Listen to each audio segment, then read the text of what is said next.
I was born in Jamaica, and when I was 4 years old my parents moved to Tanzania, which is in East Africa.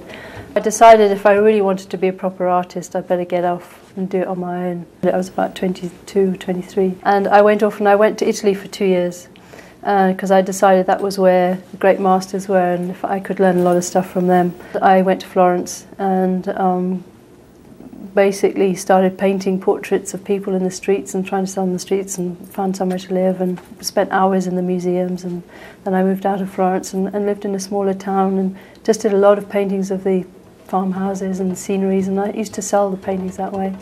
I bought an air ticket, went back to Kenya, borrowed money to buy a jeep, and basically started travelling around by myself, painting in all the remote places that I'd ever wanted to go to in Kenya. I'd always wanted to go back to Tanzania. That was where my home, that's where my heart was. But I thought before I did that I wanted to travel around the whole southern part of Africa I hadn't been to see if that really was where I wanted to go.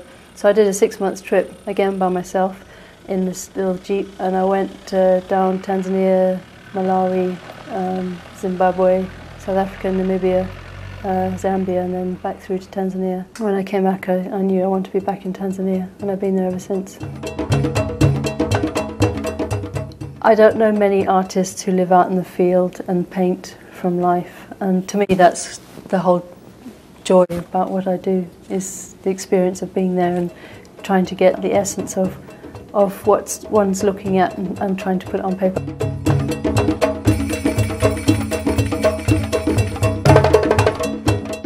I have a wonderful place. I've got 2 tents. One is where I sleep and do watercolours. It's on a platform, it's very close to the riverbank.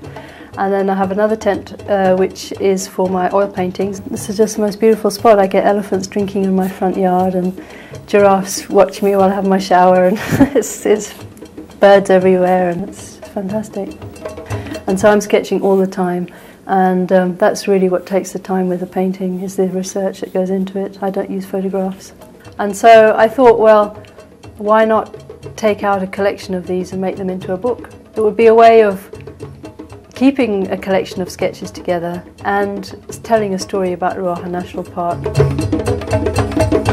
Watercolours are a very calm, organised way of painting, and you have to have a very firm idea of what you're trying to achieve because you can't make any mistakes. Whereas with oil paintings it's a much freer experience, and you can just paint, and you paint standing up, so it's much more energetic, so the paintings automatically are much more energetic. At the moment my favourite thing to paint is cheetahs, and I never stop like painting birds. They're just beautiful things, and I just wish that more people could appreciate how wonderful they are, because the patterns and colours on birds are just phenomenal.